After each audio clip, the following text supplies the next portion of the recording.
doctrina de los de Balaam, las obras que hacen ellos, yo aborrezco. Los nicolaitas y los de Balaam, ¿ok? Entonces se interpreta como el afán de ejercer autoridad, como Diótrefes, que fue el pasaje que compartimos la semana tras anterior, de esa persona también que se alejó, se nombró, se puso a ayudar y de pronto él comenzó a decir, no, es que eso tiene que hacerse así, yo pienso que es así, y cuando lo que estaba sucediendo era un golpe de estado, una división en el pueblo, una división en la iglesia. Significan estos dos, Balaam y Nicolás, el afán de ejercer autoridad y dominio sobre el pueblo, como aquel personaje Diótrefes, ¿ok?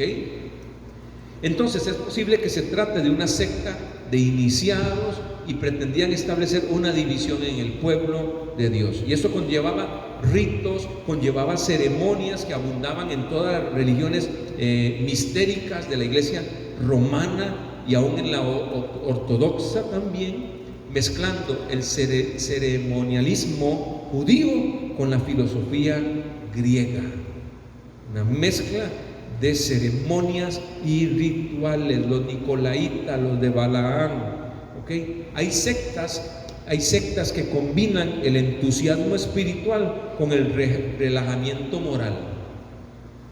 Otra vez, entusiasmo espiritual con relajamiento moral. Tú aborreces a los nicolaitas, yo también, les dijo Jesús. ¿Qué estarían haciendo los nicolaitas? Una mezcla de ceremonias, de rituales, ¿sí? El ceremonialismo judío, la filosofía griega. Mire, el ser humano es interesante para inventar cosas, hermano. Le gusta mucho el animismo, atribuirle poder a los objetos inertes, muertos, ¿sí? Este pedestal ahora tiene poder, este pedestal me habló, Dios me habló a través de este pedestal, y entonces lo enmarco, lo pongo en la pared, lo adoro, le causo admiración, y entonces la gente anda buscando pedestales, para ver si Dios también les habla, dice. ¿Okay? Y hay que tener cuidado con eso, ¿okay? Magnifica las cosas, se agarra mucho misticismo de pronto, ¿sí? Y un relajamiento moral, por ejemplo, ser permisivos dentro de la iglesia. O sea, por ejemplo, el entusiasmo espiritual, gloria, alabemos al Señor, voces de júbilo, qué lindo que estuvo la iglesia, qué lindo el culto, ¿no? Pero de pronto ahí comienza ya a sentirse como que eso nos empoderó, que eso nos dio, ¿sí? Nos llenó de una forma como que lo demás no tiene que ser transformado, lo demás no tiene que ser cambiado ni sujetado a Cristo, y entonces de pronto decimos, no, yo brinco y todo, pero no me digan que tengo cómo tengo que venir vestido a la iglesia, que la iglesia no me diga las normas de conducta, de ornato, de aseo. Entonces, por ejemplo, las modas se meten a la iglesia y se convierten en rituales. Si yo brinco, yo salto, yo danzo, pero no me digan que me quite, por ejemplo, la moda de los pantalones rotos. Entonces usted puede ver, ya no solo que pasan al frente del altar a danzar y todos con pantalones rotos, exhibiendo partes de su cuerpo o las partes que no deberían exhibirse, y ya también se mezcla el altar, y en el altar de pronto tenemos pantalones rotos, porque hay un entusiasmo espiritual, pero hay un relajamiento moral. Y esto es un balance en la vida del Espíritu Santo. Odio las obras, aborrezco. Mire, yo dije que era como rápido, ¿verdad? Pero es de detenerse a pensar esto, porque es lo que sucedía en aquella iglesia, en aquella época, hermano. Un entusiasmo espiritual por el conocimiento nuevo, por una nueva filosofía. ¿Qué es esto, verdad? Y más cuando alguien dice, Dios me reveló y Dios me dijo, y entonces todos se van con los que Dios reveló y dejan al otro grupo votado.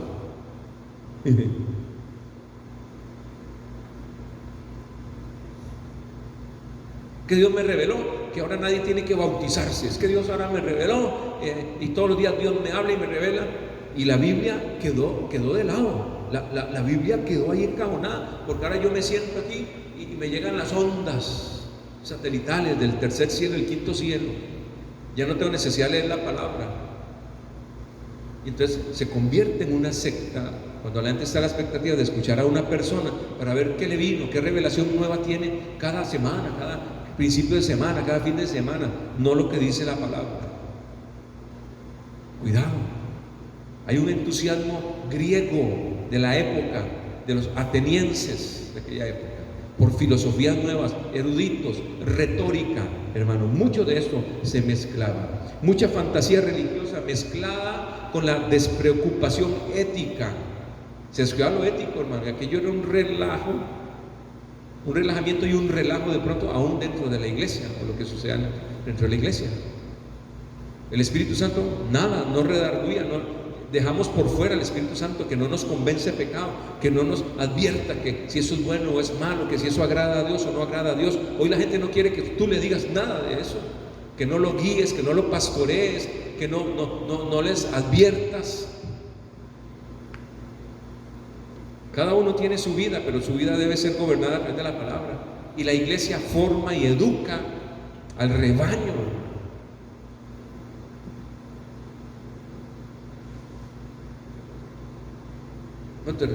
Mire, hermano, yo no sé, yo no soy tan viejo, pero la mamá le decía a uno: múdense porque vamos para la iglesia. Hoy, póngase lo que quiera, que vamos para la iglesia. Como que una euforia espiritual porque vamos a la iglesia, pero hay un relajamiento moral, una despreocupación ética. Y eso le estamos dando a nuestra sociedad, a nuestro país, inclusive a la iglesia. Si la iglesia no se descobija, si la iglesia no se despabila a formar y a educar de acuerdo a la palabra, para tener hombres y mujeres de bien, generaciones apasionadas por Cristo, pero hombres y mujeres de bien también, que no dejen botados los principios y las buenas costumbres que aún nos dice Proverbios. Le estoy diciendo de acuerdo a la palabra. Entonces, la gente en la congregación, en las iglesias, nos pasa lo de Éfeso, perdemos el primer amor porque nos despreocupamos. Nos despreocupamos totalmente, ¿sí? Orgullo, vanidad, oiga, orgullo, vanidad. Y nos creemos superiores. No, es que ahora todos somos intelectuales. Y entonces viene lo material, porque como tenemos bienes materiales, tenemos carros nuevos, tenemos esto, tenemos lo otro, tenemos plata. Entonces, sí, hay un orgullo, un carácter de ser superiores. Y aquí el superior es Cristo, es el Espíritu Santo. Nosotros somos mortales, que tarde o temprano volveremos al polvo de donde salimos. ¿Se da cuenta cómo necesitamos rendirnos a Cristo y no dejar el primer amor para seguir siendo humildes? Aun cuando Cristo te use mucho, Dios te use mucho, lo que quieras, todo lo que quiera el Señor, pero seguimos siendo vasos de barro, donde hay un tesoro, y ese tesoro es la palabra. Nosotros solo somos vasos de barro. Y entonces, lo que se introduce en la iglesia es un egoísmo, una soberbia, el descuido del amor fraternal. Se descuida el amor fraternal. Ya no me importa mi prójimo, ya no me importa mi hermano, no me interesa, yo vengo y solo para mí. No, hermano, no. Juan 10:27. Ay, yo dije que iba a terminar esta noche. Corro, ya tenemos algo de tiempo. Voy al Evangelio de Juan 10:27. Sí, vamos a Juan 10:27. Leo para ustedes. Mis ovejas oyen mi voz y yo las conozco y me siguen. ¿Cómo no perder el primer amor? ¿Cómo yo puedo escapar de todo esto que estaba viviendo la iglesia de Éfeso y que hoy puede ser que la iglesia lo esté viviendo? Sí, mis ovejas oyen mi voz y yo las conozco y me siguen. Debemos seguir escuchando la voz del buen pastor, la voz del buen pastor, y seguir esa voz. Y él conoce a sus ovejas y sus ovejas le siguen, hermano. De ahí podremos librarnos de todas esas prácticas de los nicolaitas o los de Balaán, hermano. Primera de Juan, vamos a la carta primera de Juan, allá cerca de Apocalipsis, primera de Juan 2:20. pero vosotros tenéis la unción del Santo y conocéis todas las cosas. Conocéis todas las cosas. Nacer del agua, nacer del Espíritu Santo. Ustedes tienen la unción del Santo y conocen todas las cosas. No nos podemos dar por ignorantes. Yo no sabía. Ay, hermano, yo no sabía. Ay, pastor, yo no sabía. Si usted no sabe, yo lo invito a que se venga para la iglesia. Bueno, cuando se abra la iglesia, cuando ya podamos hacer cultos presenciales, vente para la iglesia. Si tú no sabes qué son todas las cosas, porque la iglesia, la Biblia dice que tenemos la unción del Santo y conocemos todas las cosas. ¿Okay? Mira, verso 24, brinquemos al 24. Lo que habéis oído desde el principio permanezca en vosotros. Si lo que habéis oído desde el principio permanece en vosotros, también vosotros permaneceréis en el Hijo y en el Padre. Y no se van a ir con los nicolaitas ni con los de Balaam, ni van a perder su primer amor.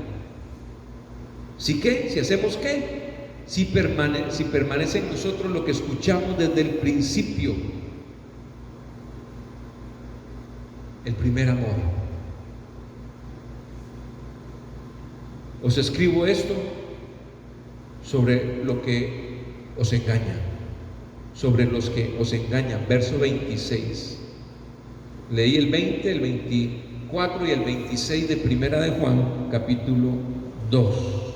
Los nicolaitas vuelven a aparecer en el capítulo 2 y 15.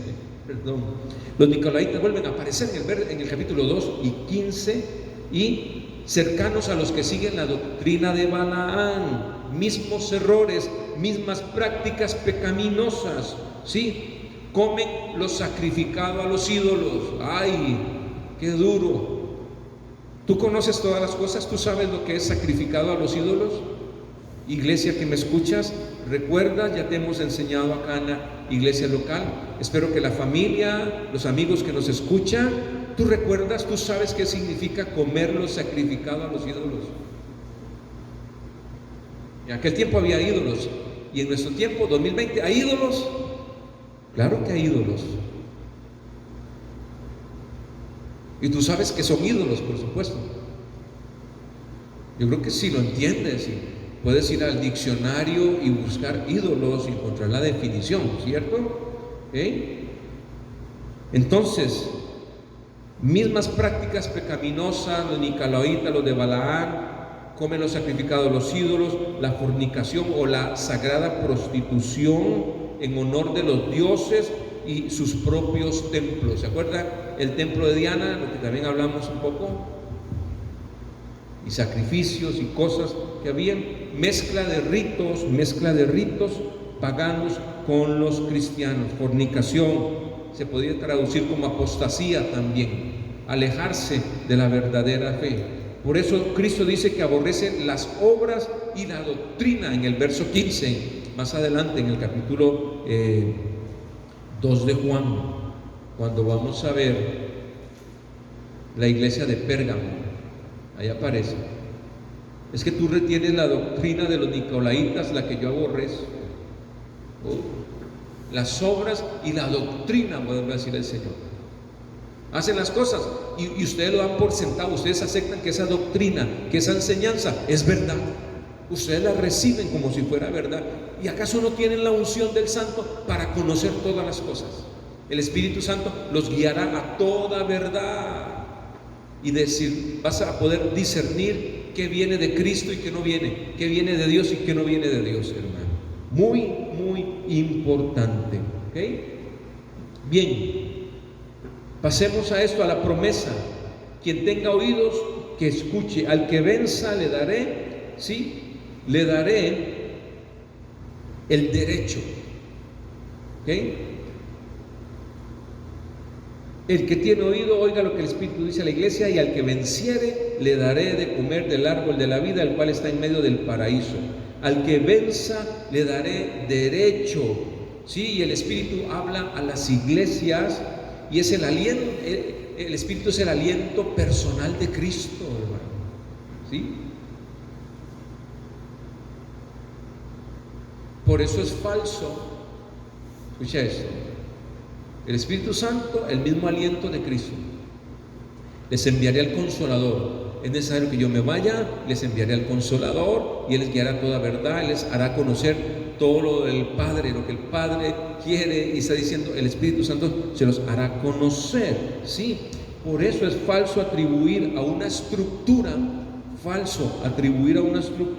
o a una superestructura universal los epítetos, los títulos, los empoderados de madre o maestra, el Espíritu Santo.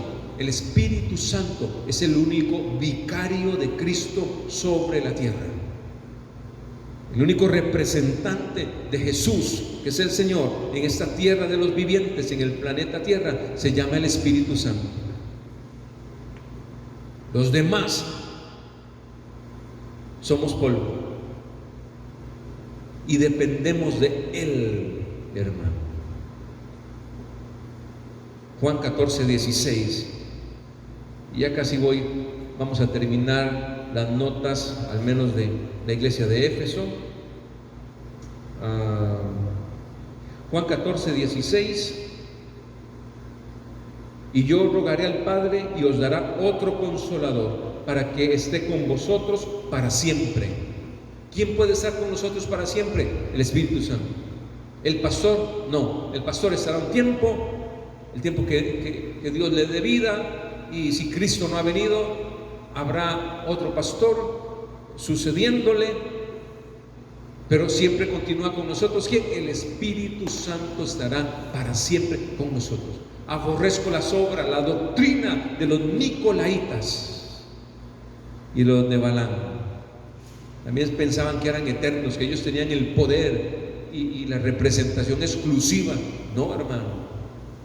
No. Mire, ya han muerto pastores, grandes siervos del Señor, que el Padre usó en sus tiempos, en sus generaciones, y ya han sido llamados a la presencia del Señor. No dependíamos de esos pastores, dependíamos de la palabra. Ellos nos guiaron a la palabra, y así debemos aprender cada uno de nosotros. Hoy no están los grandes evangelistas de un tiempo atrás, está el Señor.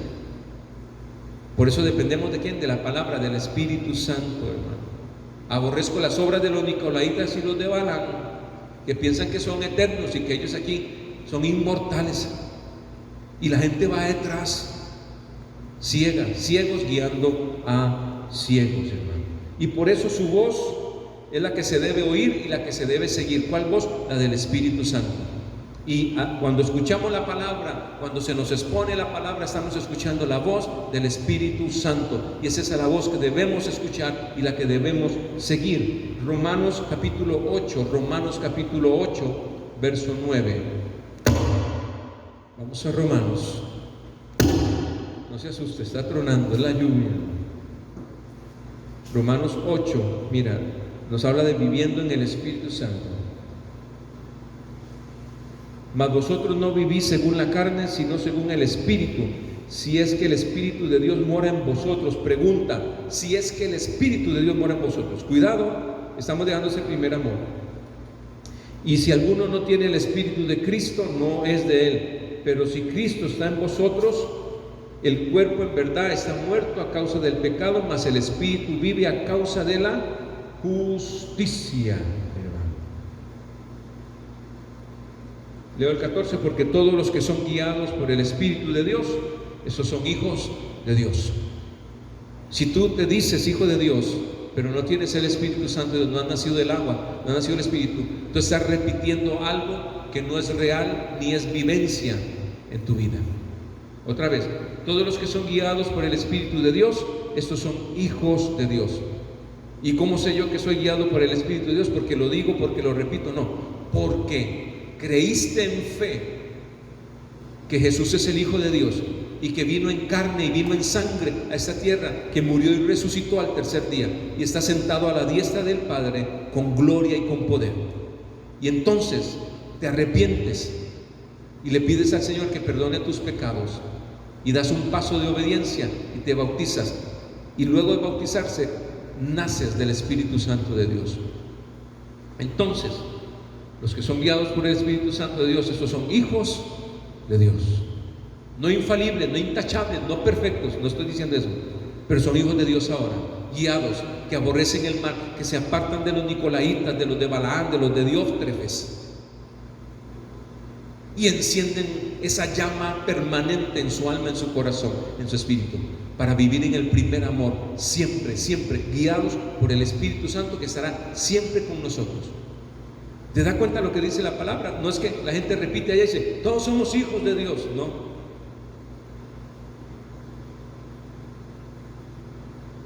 No fui hijo de Dios hasta que acepté a Jesús como Señor y Salvador, es lo que está diciendo. Si crees en el Hijo, entonces el Espíritu Santo vendrá a ti. Y tienes que vivir lo que dice esta palabra, lo que dice la Biblia. Es radical, es fuerte, pero tiene que decirse. Como decía aquel señor, si usted quiere morirse, muérase usted. Si usted quiere salvarse, sálvese usted. Crea en Cristo y tenga vida eterna. Los que están en los hospitales también necesitan recibir a Cristo en su corazón.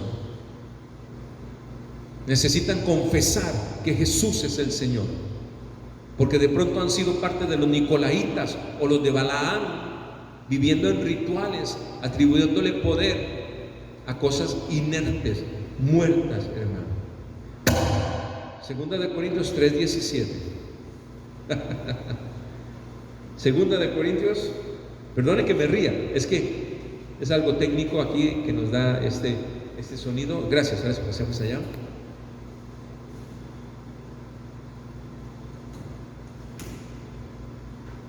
Estamos a punto de terminar, gracias. Segunda de Corintios, capítulo 3, verso 17. Y tal vez por acá no lo podemos ampliar totalmente, solo te estoy dando cosas y lo que el Espíritu nos trae a la mente con lo que estamos estudiando y poder transmitírtelo, pero te estamos diciendo una verdad, una realidad. Porque el Señor es el Espíritu, y donde está el Espíritu del Señor, allí hay libertad. Dios es Espíritu, el Señor es el Espíritu, y donde está el Espíritu del Señor, allí hay libertad. ¿Y cómo está ese Espíritu dentro de nosotros? Es el Espíritu Santo. ¿Cómo lo recibimos?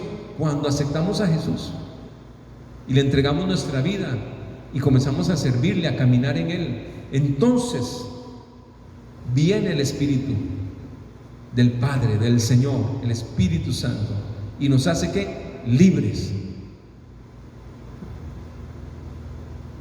Libres te hace, como proclamamos el domingo, este domingo pasado.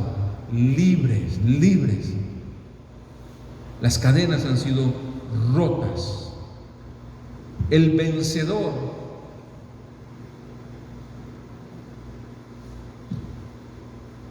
hablemos de esto. Oiga lo que la iglesia dice a sus hijos. No es, y no leemos, quiero darte esta nota, mira ahí en la pantalla, no es porque no leemos así, oiga lo que la iglesia dice a sus hijos, sino oiga lo que el Espíritu dice a las iglesias. Quiero hacer este énfasis en esto antes de ir a lo último, para estar concluyendo y hablando del vencedor, el que venciere, ¿sí? No es, y no leemos, oiga lo que la iglesia dice a sus hijos. No, es oigan lo que el Espíritu dice a las iglesias. La iglesia proclama la verdad y habla lo que dice la palabra del Señor. Y así habla el Espíritu Santo a las iglesias. Pero no lo que la iglesia le dice a sus hijos.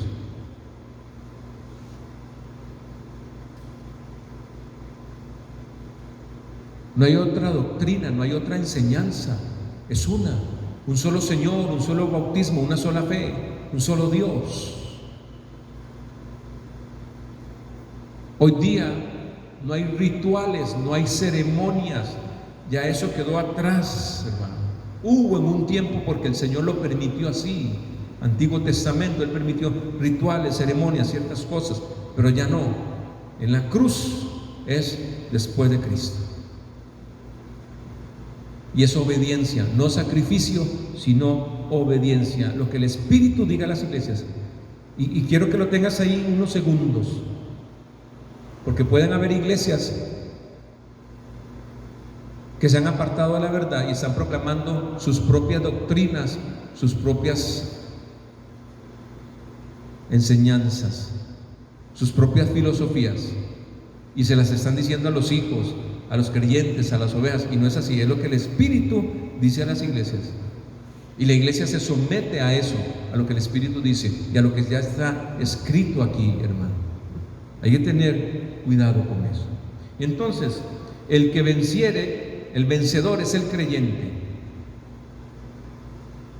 en su condición de soldado de Cristo, hermano. Te doy unos pasajes por tiempo, solo dicto estos pasajes. Romanos 8:37, Romanos 8:37, Efesios 6:11, Segunda de Timoteo 4:7, Segunda de Timoteo 4:7, Primera de Juan 2:13 y 14, y Primera de Juan capítulo 5, versos 4 y 5. No los leo por razón de tiempo, pero se los dejo, repito rápidamente: Romanos 8:37, Efesios 6:11, Segunda Timoteo 4:7, Primera de Juan 2:13 y 14, y Primera de Juan 5, 4 y 5. El vencedor, al que venciere, el vencedor es el verdadero creyente, el creyente consciente de su condición de soldado de Cristo. No es el que repite 7 veces Cristo, Cristo, no. Es el que conscientemente vive su condición, su relación con Dios, y ha nacido de nuevo. Y el árbol de la vida, referente en Génesis 2 y 3, ¿sí? Por el pecado quedó prohibido a la humanidad el acceso al árbol de la vida. El que comiese de ese árbol sería inmortal. Génesis 3, 22, 23. Pero ahora, por medio de Cristo, hay acceso a la inmortalidad. Y la inmortalidad se llama vida eterna. No inmortalidad aquí. Para decir, uy, no me van a salir arrugas, no me voy a poner viejito, no me van a salir canas, no voy a tener... No es eso. La inmortalidad que habla la Biblia y el acceso de ese árbol de la vida, ahora en Apocalipsis, al que venciere, es la vida eterna en Cristo Jesús. Cerramos nuestros ojos aquí y los abrimos allá, en fe. Una vida en Cristo, una patria celestial, la morada que Él fue a preparar. Me voy y voy a preparar morada para ustedes. Está hablando de la vida eterna, hermano. Nos encontraremos con Cristo, con nuestro Señor. Por eso al que venciere se le dará este regalo. El que tiene oídos, que oiga, ¿sí?, lo que el Espíritu dice a las iglesias. Le daré a comer del árbol de la vida, el cual está en medio del paraíso de Dios. Iglesia de Éfeso, tengo contra ti que has dejado tu primer amor. Iglesia de Campamento, apercibámonos, pongamos las barbas en remojo, no perdamos el primer amor. Oremos esta noche. Padre, gracias. Espíritu Santo, gracias por llevarnos a la palabra, por guiarnos a Cristo, por animarnos a conocer más, a entender más, a tener ese conocimiento que nos es necesario para el diario vivir, para vivir cada día, cada mes, y aún en los tiempos de crisis y de pandemia, vivir con el conocimiento de la palabra, que nos hará libres y nos hará tener fe, esperanza, confianza, oh Señor. Así que, Padre, en el nombre de Jesús, guarda Campamento de la doctrina de los nicolaitas, de los de Balaam, de los de Diófetes, Señor. Que seamos apercibidos en el bien y separados de todo mal. Así sea sobre todas las familias de la iglesia, para que juntos, Señor, continuemos en ese primer amor. En el nombre de Jesús. Amén, amén. Dios te bendiga y te guarde. Si el Señor lo permite, nos veremos el domingo próximo por estos mismos canales, para bendecirte, para edificarte, y que juntos crezcamos en el conocimiento de la palabra del Señor. Dios es bueno, Dios es fiel. Sigue adelante en la fe. Bendiciones, buenas noches.